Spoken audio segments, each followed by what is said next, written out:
Nós estamos passando por um tempo de muitas preocupações, de incertezas. A pior coisa para um ser humano é estar pisando em terreno que não conhece. Toda vez que você está numa situação que você não conhece, que é uma situação nova para você, você se sente mal, você fica sem saber o que agir, como fazer. Então nós estamos justamente, mas nesse tempo que nós podemos ter como nossa base, né, que nós precisamos de base, nós precisamos de referências para podermos nos localizar.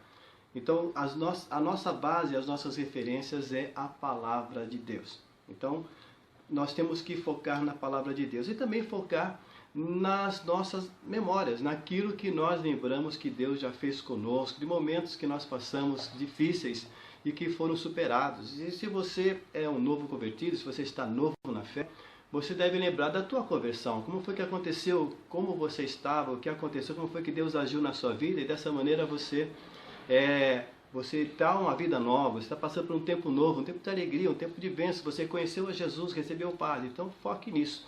E foque também nas histórias. Nós temos muitas histórias, relatos, depoimentos, testemunhos, tanto em livros, quanto também aqui no YouTube e nas nossas igrejas. Temos sempre depoimentos de pessoas que superaram, que venceram e que passaram por situações difíceis e que elas proveram, né, provaram o amor de Deus em cada instante. Existe uma ilustração que é interessante, é um tipo de um poema, não me lembro bem quem foi que escreveu esse poema, que ele estava caminhando numa praia e ele observou as suas pegadas, né? E ele observava que do lado dele tinha as pegadas que estavam também acompanhando com ele naquela trajetória. Ele soube que aquelas pegadas eram de Jesus. Mas ele começou a passar pela estrada da vida, né, naquela metáfora, ele percebeu que em momentos da vida dele só tinha um par de pegadas, só uma pessoa que estava passando por ali. E ele ficou triste, falou: puxa Jesus, nos momentos mais difíceis que eu mais pensava de ti, tu me abandonaste. Aí foi quando Jesus falou para ele: não, meu filho, nessas horas foi quando eu te tomei no colo, por isso que você só está vendo um par de pegadas, são as minhas pegadas carregando você no meu colo. Então essa é uma ilustração muito válida para mostrar como que nos momentos mais difíceis, Deus está conosco de uma maneira diferenciada. Diferenciada. É bom que a gente está comentando, a gente está ministrando, e sempre Deus ministra ao coração do outro algumas palavras, né? Então, nos momentos difíceis, nós podemos contar com a ajuda de Deus. Nós vemos que realmente Deus é aquele que não nos desampara. E Ele é aquele que está conosco nos momentos mais difíceis. Os momentos mais difíceis é o momento em que nós conhecemos mais a Deus e Ele se mostra mais atuante em nossa vida, mesmo que às vezes nós não o sintamos. Nós podemos passar por momentos que não sintamos a presença de Deus. Mas nós vemos, né, no que está ao nosso redor, nos acontecimentos, nós começamos a perceber um agir de Deus. E a ministração que eu tenho nesta manhã, que o Senhor colocou no meu coração, lembra que no início das minhas palavras eu falei que nós devemos usar a memória, né, e usar para lembrarmos os momentos que nós passamos em que eram difíceis e Deus esteve conosco, e também conhecemos as histórias da palavra de Deus. A Bíblia é a nossa base também, são os nossos parâmetros, os nossos referenciais estão na Bíblia. Então nós vamos usar a Bíblia para tirarmos lições, exemplos de como devemos agir num momento como esse, um momento em que as nossas bases são tiradas, né? Que nós perdemos os referenciais e por isso nós nos sentimos perdidos, deslocados, nós nos sentimos desequilibrados, por causa que falta base e falta os parâmetros. Nós nunca passamos uma situação como essa aqui no Brasil, né? Pelo menos não recentemente.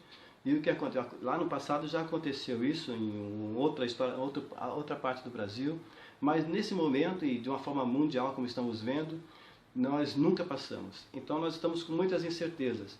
Então o que acontece quando o povo de Deus passa por momentos em que suas bases são tiradas e os seus referenciais também são removidos, em que ele fica sem nenhuma base e sem nenhum referencial materialmente falando? Quando a sua vida muda, ele começa a estar num ambiente em que ele não conhece. No nosso caso aqui, há um ambiente social, um ambiente econômico, é um ambiente familiar, que nós estamos passando por situações que são totalmente diferentes. Estamos confinados em nossas casas, não podemos ir para o nosso trabalho, não podemos ter as nossas atividades, visitar os nossos parentes. A senhora falou aqui a nossa saudade dos nossos filhos, né, dos nossos netos. E o que acontece? é um momento totalmente diferente. E o que nós devemos fazer para que nós... Porque a gente fica instável, né? Ficamos desestabilizados. Então, o que nós devemos fazer para recuperarmos o nosso equilíbrio? Eu quero dizer que nesses momentos, Deus nos proporciona bases referenciais para que nós possamos recuperar o nosso equilíbrio, para que nós possamos termos estabilidade, ou como a gente sempre fala, para nós termos a paz de Deus possa inundar a nossa vida e dessa maneira nós venhamos a estar seguros, estarmos confiantes. Como é que nós devemos fazer? Bem, eu quero lembrar a história de José. É uma história que tem vários capítulos de Gênesis que falam sobre ela, então nós não vamos estar lendo, vamos apenas citar. No capítulo 37 de Gênesis começa a história de José, filho de Jacó. Jacó era um homem muito rico e próspero. José tinha vários irmãos, ele era o mais novo. E seu pai o amava muito. E ele era o responsável, foi colocado pelo pai como aquele que estava indo fiscalizar os seus irmãos. Essa posição o colocou numa situação muito sensível diante de seus irmãos. Ele é o mais novo e os irmãos percebiam que o pai gostava mais dele, então surgiu um ciúmes, e principalmente quando o pai o destacou como o fiscal, como aquele que faz a contabilidade, que acompanha, né, como um supervisor dos irmãos. Ele, o caçula, era o supervisor dos mais velhos. Isso o colocou numa situação delicada, e seus irmãos começaram a ter ciúme dele. Pelos motivos, pelos desígnios de Deus, Deus tinha um plano na vida de José, e o que acontece? Deus deu 2 sonhos para ele. Num dos sonhos, ele estava, o feixe dele, né, de lenha, né, ou de cereal, se colocou em pé e todos os seus irmãos se dobraram diante dele. E no outro sonho, o sol, a lua e as estrelas também se dobravam diante dele. E os seus irmãos e até mesmo seus pais não gostaram muito daquela situação, porque ele estava dizendo que ele seria o líder de todos, né? Ele seria honrado como um príncipe, como um rei. E isso desagradou ainda mais seus irmãos. E um desses dias, quando ele estava indo visitar os seus irmãos o tomaram para o matar. Infelizmente, era essa a intenção deles. Mas um dos seus irmãos se levantaram, né, e tentou protegê-lo e falou: não, vamos fazer o seguinte, vamos colocar ele nesse poço, um poço sem água. Né? E colocaram ele ali no poço porque o seu irmão pretendia resgatá-lo mais tarde e levá-lo em segurança até o seu pai. Mas enquanto aquele irmão estava fazendo qualquer coisa, passou uma caravana de mercadores de escravos e os seus irmãos venderam o seu próprio irmão como escravo. E assim José foi levado como escravo para o Egito, uma nação distante. Como escravo a situação era bem deplorável, era tratado como um animal mesmo. E o que acontece? Nos colocamos na posição de José, que era uma pessoa, né, um rapaz, um moço que tinha privilégios, que tinha do bom e do melhor, que era o filho preferido do pai, e de repente agora ele foi lançado numa cisterna, né, num poço sem água, e depois vendido como escravo, foi amarrado, certamente que com uma cadeia de ferro no pescoço, uma longa corda, uma fileira de escravos andando descalços pelo deserto, sem nenhum cuidado. A situação daquelas pessoas era terrível. Aqueles que desfaleciam, eles eram arrastados pelos outros, e quando morria, eles apenas cortavam ali, deixavam aquele corpo no deserto e continuava a caminhada. Então imagine José nessa situação, indo para longe de seu pai, da segurança da sua terra, para um lugar distante, sem nenhuma expectativa se ia realmente conseguir chegar com vida até aquele país, e o que seria dele naquele país. Ele conseguiu chegar com vida, e ele foi colocado à venda. E lá, como ele era bonito, como ele era destacado, é claro, né? Isso são suposições que a gente faz, baseado no texto bíblico, e que na narrativa, que não está escrito, mas a gente pode supor, que por causa disso o seu senhor o colocou um preço muito alto. Né? Aquele que tinha comprado José, quis ganhar lucro com ele, um moço bonito daquele, e o colocou um preço muito alto. Tanto é que somente um camarada muito alto no reino de Faraó que pôde comprá-lo. E ele foi, gostou de José e comprou, e o levou para sua casa, para ser um dos seus escravos. E claro que como chegou um escravo novo, ele foi colocado para as tarefas menores, colocado debaixo da ordem de alguém. Só que o posicionamento de José aí é maravilhoso e é uma lição importante para nós. É a lição de nos adaptarmos de acordo com as circunstâncias, sempre confiando na promessa de Deus. Porque só há uma explicação para a integridade e para a perseverança de José diante de todas as adversidades que ele passou. Porque em todas essas adversidades, ser tomado pelos irmãos que queriam matá-lo, correr risco de vida, ser lançado no poço e ficar lá no fundo sem saber o que estava acontecendo lá em cima. Daqui a pouco ele é içado, né, tirado para fora do poço, e quando ele vê, ele está sendo vendido, já tinha sido vendido pelos seus irmãos. Né? A caminhada pelo deserto, todas aquelas incertezas, mas em todo esse momento nós percebemos nele algo dentro dele que o manteve firme e que nós só podemos entender como a confiança na promessa que Deus tinha na vida dele. A promessa de que um dia ele seria exaltado. E por causa disso, ele fez o quê? Cada momento da vida dele, ele se adaptou àquelas circunstâncias. Se adaptou na casa de Faraó, deu o melhor dele, não entregou, não fez corpo mole, como alguém, né, pode fazer hoje em dia. Ah, esse patrão é muito rico, né? Esse cara é um miserável, vou ligar para ele não, então trabalha de qualquer jeito, e faz corpo mole, e atrasa tarefas, e chega atrasado, e falta. O que acontece? No momento de crise, o primeiro nome a ser pensado para o corte é o dele. Mas José foi diferente. Foi o que ele fez. Ele era escravo, tinha perdido o direito sobre a própria vida. Ele só era alimentado ali e a obrigação dele era trabalhar. Mas o que foi que ele fez? Ele deu o melhor dele. Porque não é possível que um homem, né, um jovem que foi comprado como escravo, chegou numa casa formada, com toda uma estrutura já estabelecida, e daqui a pouco nós vemos José como colocado por Potifar como o mordomo de todas as coisas, como o superintendente de todas as coisas. Então o que aconteceu? Ele trabalhava com excelência, ele se dedicou melhor, como se fosse dele. E por causa disso, o seu Senhor, vendo a fidelidade dele e vendo o potencial dele, o foi elevando, elevando, elevando, até o momento que ele colocou sobre todos. Certamente que tinham escravos muito mais antigos, de confiança, mas ele foi superior a todos eles. Isso quer dizer que no momento da aflição, no momento que as tuas bases forem tiradas, que você perdeu os referenciais, você deve continuar confiando na promessa de Deus na sua vida. E você deve continuar fazendo o seu melhor. Não faça corpo mole, não se entregue, mas comece a estar atento às oportunidades. E José enxergou a oportunidade. Ele entendeu que se desse o melhor dele, desde os trabalhos mais simples. Qual foi o trabalho que ele começou a fazer?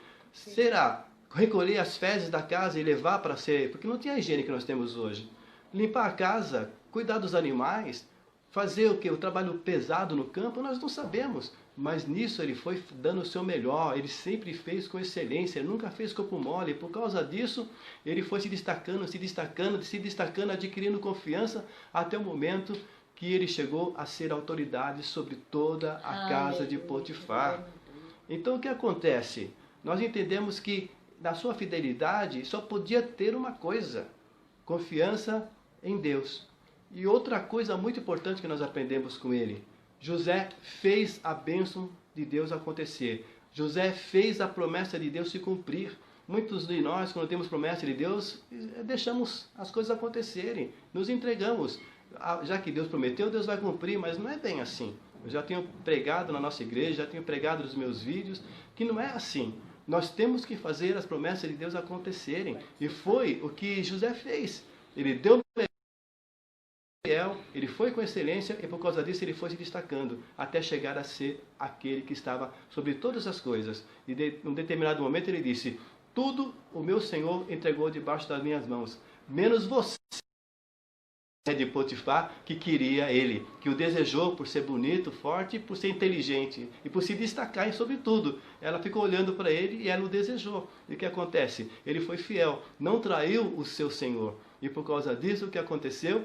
Ele foi abençoado, não é verdade? Amém. Glória a Deus. Humanamente falando, não. Ele foi lançado na prisão. O seu Senhor o colocou na prisão dos prisioneiros políticos, vamos dizer assim. Ele foi colocado lá na masmorra, junto com os traidores do rei, junto com aqueles que estavam aguardando a pena de morte. Foi essa a situação de José. Mas o que aconteceu? Lá na prisão, ele não perdeu o seu referencial. Mais uma vez, as bases dele foram retiradas. Porque quando ele estava na casa de Potifar, só progredindo até chegar ao topo, ele estava com a base tranquila, tinha referencial, ele estava tranquilo. Ele podia esquecer a história dele e falar, vou ficar aqui para sempre.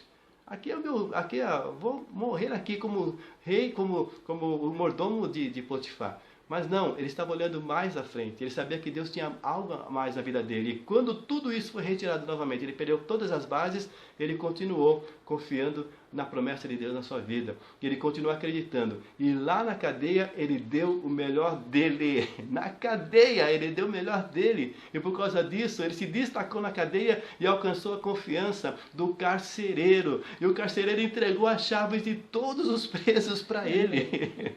Ele podia fugir a hora que quisesse, ele podia promover uma grande rebelião ali, mas ele não fez isso, ele foi fiel. E olha, que ele conseguiu a fidelidade diante do carcereiro e ele não rompeu com os prisioneiros como ele, porque senão não tinham matado. Ele conseguiu fazer o equilíbrio entre as duas coisas, entre o carcereiro e entre os presos. Tanto é que ele tinha confiança de um lado e do outro. Olha que excelência de sabedoria, de conhecimento, de comportamento daquele que tem esperança. E isso é que Deus espera de você. Que em qualquer circunstância, espera de você e de mim, de nós, que em qualquer circunstância nós continuemos fiel a Ele. Amém. E a nossa fidelidade vai fazer o quê? Com que a fidelidade de Deus se manifeste na nossa vida. Aleluia, glorifica a Deus aí com os coraçõezinhos, se essa palavra está falando com você. Está falando comigo fortemente, aleluia. Glória a Deus. Então a nossa fidelidade, o nosso trabalho, o nosso esforço, as nossas ações de fidelidade vão fazer com que a fidelidade de Deus se manifeste em nossas vidas. E o que acontece? Porque ele foi fiel lá na cadeia, lá na masmorra de Faraó, o que acontece? Um dia Deus o tirou de uma maneira espetacular daquela cadeia. Glória, e ele foi parar aonde? Ele foi parar diante de Faraó. Aleluia. E diante de Faraó, ele estava preparado para falar com Faraó. Aleluia. Ele teve a ousadia de falar diretamente com Faraó. E como ele tinha comunhão com Deus, aquilo que Deus tinha na vida dele, o posicionamento, o dom, o talento que Deus tinha na vida dele, o dom especial, que era o dom de interpretação de sonhos, ele pôde manifestar isso na vida dele diante de Faraó. E o que acontece? Quando Faraó viu que realmente ele tinha algo especial de Deus na vida dele, o que acontece? Faraó exaltou como o segundo no reino. Aleluia. E assim ele se tornou glória sobre todo o reino do Egito. Ele administrou as finanças de Faraó. E ele foi fiel, que ele tornou Faraó muito mais rico do que quando Faraó... Então, quando ele assumiu o reinado, você vai ler a história dele, ele tornou Faraó mais rico do que Faraó era antes. Porque teve um momento que todas as pessoas venderam todas as terras para o Egito. Então o Faraó se tornou dono de todo o Egito. E mais tarde eles não tinham mais o que comprar, eles venderam as suas próprias vidas. E todos eles se tornaram servos de Faraó. Os próprios egípcios venderam as suas próprias vidas e se tornaram servos de Faraó. Faraó se tornou literalmente o dono do Egito pela mão de José. E você sabe que mais à frente era tudo um plano de Deus, ele entendia isso, e quando ele foi confrontado com seus irmãos que vieram buscar pão no Egito, ele não matou seus irmãos, ele não se vingou de seus irmãos, mas ele abençoou os seus irmãos, dando o melhor do Egito para os seus irmãos. É isso que Deus tem na sua vida. Deus quer que você saia melhor do que você entrou. As provações, as lutas, os momentos que todas as nossas bases de referência, porque Deus quer nos colocar no referencial verdadeiro, que é a fé nele, a confiança nele. Estamos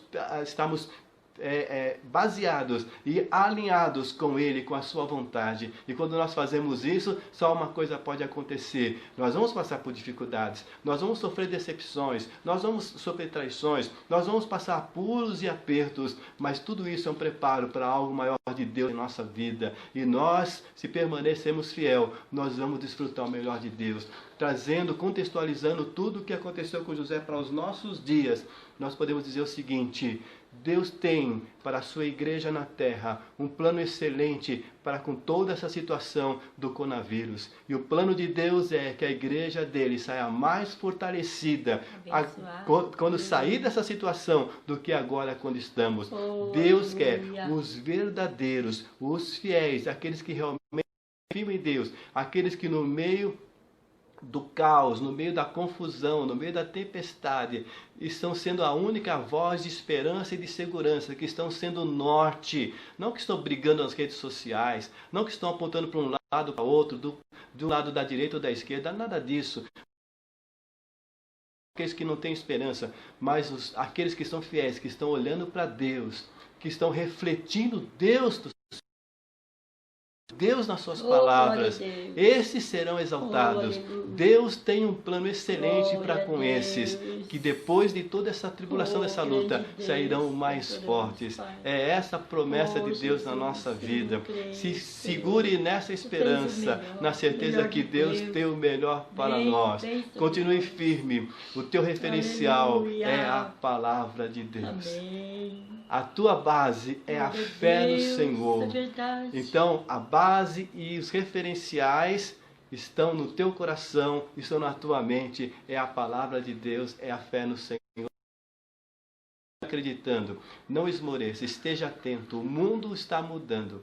Não pense que quando acabar isso vai ser tudo a mesma coisa. Não pense que se eles liberarem daqui a 15 dias, daqui a 30 dias, pode todo mundo voltar que vai ser a mesma coisa.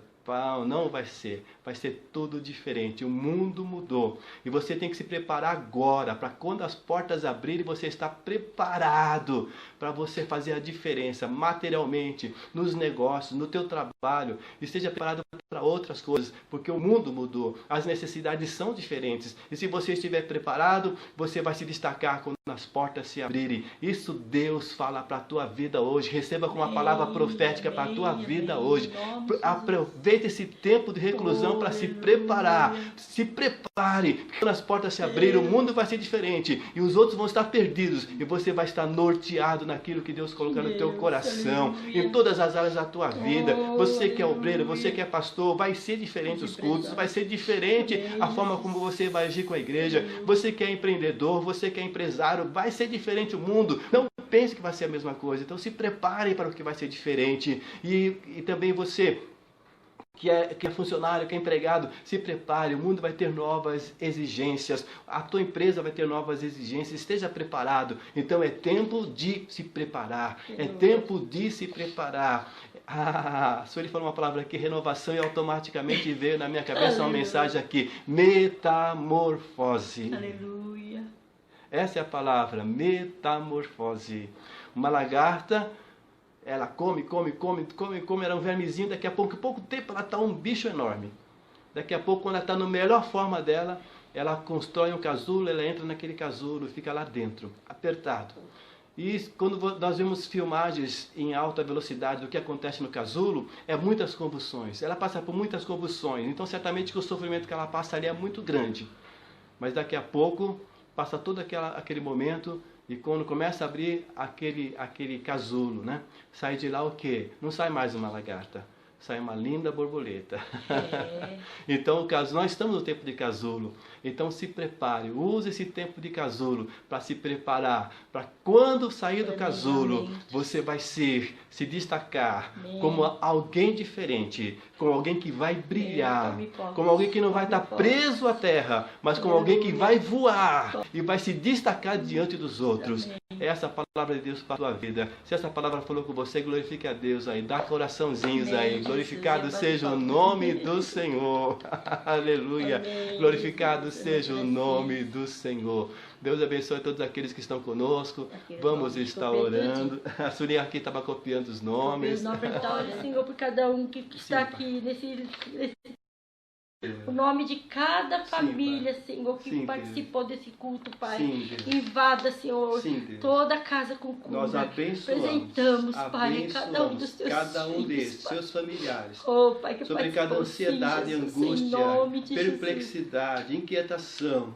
Nós ministramos paz da tua parte. E nós ministramos a tua provisão. Declaramos que a tua provisão está sobre cada vida. Declaramos que a tua provisão está sobre cada vida. Sobre família, em nome de Jesus, declaramos, ó Deus, a tua provisão, respostas tuas, no meio da adversidade, a calma, a paz, que cada lar, Senhor, se torne um refúgio, um ponto de paz, um ponto da tua presença, de alegria, que toda tristeza e que todo pensamento, Senhor, contrário seja desfeito. E se há algum, Senhor, componente dentro da família que ainda não te conhece, que está fora dessa paz, que todo, Senhor, todo sentimento contrário seja desfeito. E que a paz que está no teu filho, na tua filha, Senhor, venha, Senhor, a inundar também aqueles que não te conhecem e alcançá-los, que eles possam estar se reconhecendo a Ti como Senhor e Salvador e se rendendo a esta paz. Então nós ministramos sobre cada casa paz, saúde, provisão, socorro, milagres, provisões extraordinárias. Sim, Pai, provisões extraordinárias. Nós sabemos que nos momentos de crise Tu tens provisões miraculosas, fora do normal. Então, Senhor, nós ministramos essas bênçãos, esses milagres, essas atuações dos Teus anjos, essa mobilização que Tu fazes no mundo espiritual, que age sobre o material, sobre cada família, para a provisão necessária, em nome de Jesus. Em nome de Jesus, em nome de Jesus, nós declaramos a Tua bênção, Senhor, sobre cada vida, sobre cada família. E assim, Pai, que haja paz nos corações. Ah, Senhor, que os Teus filhos possam ter em Ti o referencial. Em nome de Jesus, referencial de paz, de alegria. Ah, Senhor, que eles possam ver que após essa montanha há um vale esperando, um vale de provisão, um vale de paz.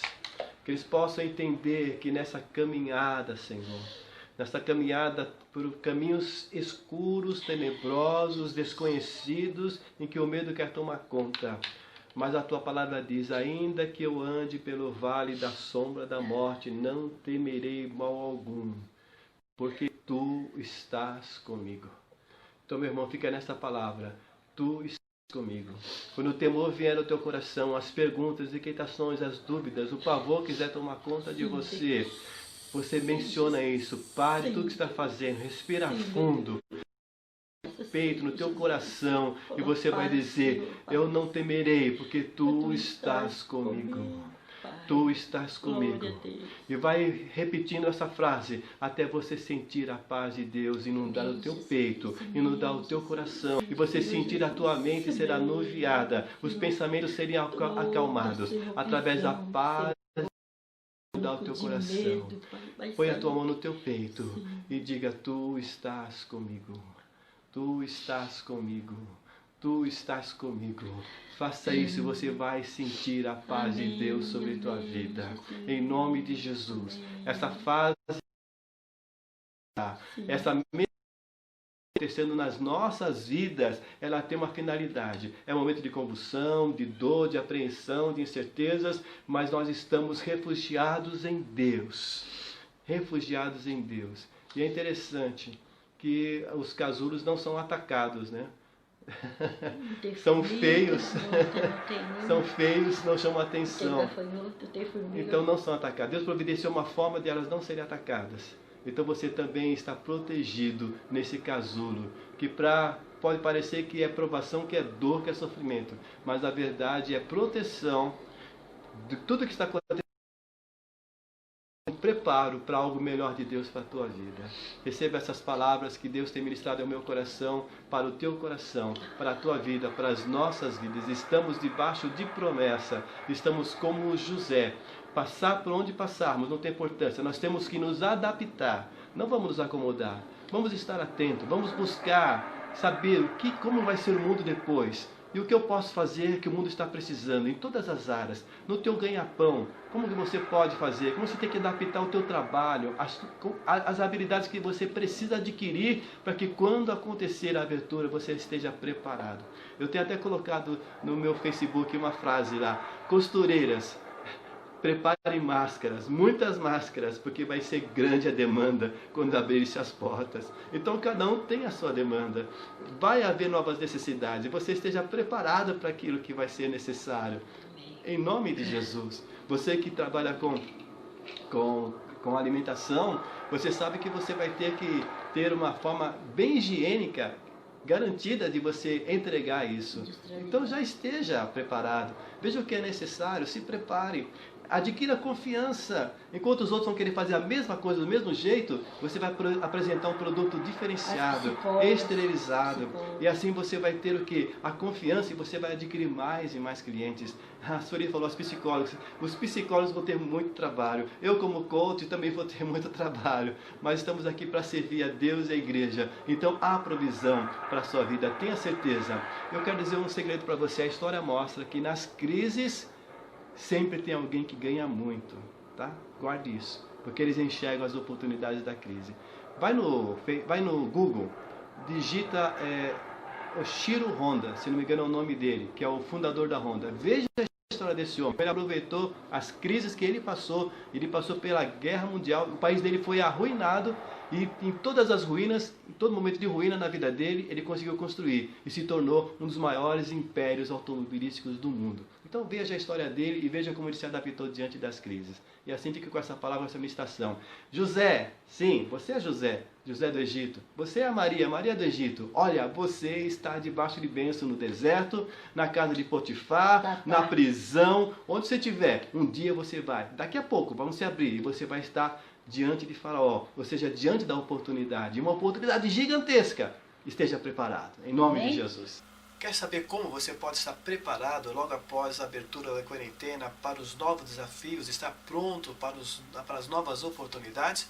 Então, assista a palestra online gratuita que eu preparei exatamente sobre isso, para te mostrar como você vai se preparar logo após a abertura da quarentena para você estar pronto para os novos desafios, para que você possa aproveitar, enxergar e aproveitar as novas oportunidades. Ainda na quarentena, você possa já estar se preparando. Clica no link acima ou abaixo deste vídeo para você poder assistir essa palestra. Eu te espero lá. Deus te abençoe.